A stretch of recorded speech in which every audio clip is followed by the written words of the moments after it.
आज की कहानी। गांव के बाहर एक सुनसान पुराना मंदिर था जहां वर्षों से कोई नहीं गया था। लोग कहते थे वहां एक श्राप है। हर अमावस्या की रात कोई न कोई रहस्यमय आवाज आती थी, दीपक जलाओ, मेरी राह दिखाओ। कोई नहीं जानता था ये आवाज कहां से आती थी। गांव वाले डरते थे, कोई भी उस मंदिर के पास रात को नहीं जाता था। पर एक दिन 16 साल का एक निडर लड़का विवेक गांव में आया। वो अपनी बुआ के पास रहने आया था।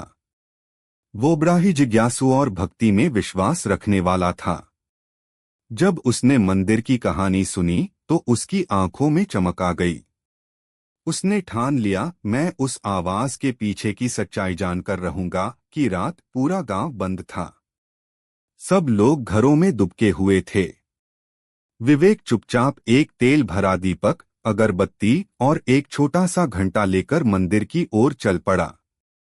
रात के 12 बजे मंदिर के पास पहुंचा ही था कि फिर वही आवाज आई, दीपक जलाओ, मेरी राह दिखाओ। विवेक कांप गया, लेकिन रुका नहीं। उसने मंदिर के टूटे हुए दरवाजे को खोला। अंदर सब कुछ धूल से ढका हुआ था, मगर एक जगह साफ थी, भगवान शिव की एक पुरानी मूर्ति। उसके पास एक दीपक रखने की जगह थी। विवेक ने श्रद्धा से दीपक जलाया और शिव जी को प्रणाम किया। जैसे ही दीपक जला, मंदिर में तेज प्रकाश हुआ और हवा रुक गई। और तभी भगवान शिव की मूर्ति से एक प्रकाश पुंज निकला और एक दिव्य आवाज आई, बच्चा, तूने वर्षों की तपस्या पूरी की। मेरा यह मंदिर अंधकार में डूबा था। तू पहला भक्त है जो डर के बावजूद भक्ति से आया। अब इस मंदिर का पुनर्जागरण होगा। सुबह गांव वाले जब बाहर आए तो देखा मंदिर में तेज रोशनी हो रही थी।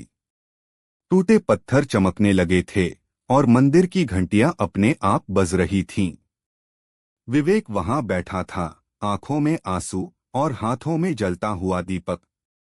गांव वालों ने सब देखा और समझ गए, श्रद्धा डर से बड़ी होती है और एक सच्चे भक्त की भक्ति वर्षों की चुप्पी तोड़ सकती है। जब मन में भक्ति सच्ची हो तो भगवान खुद राह दिखाते हैं। कमेंट में हर हर महादेव जरूर लिखें। वीडियो देखने के लिए धन्यवाद।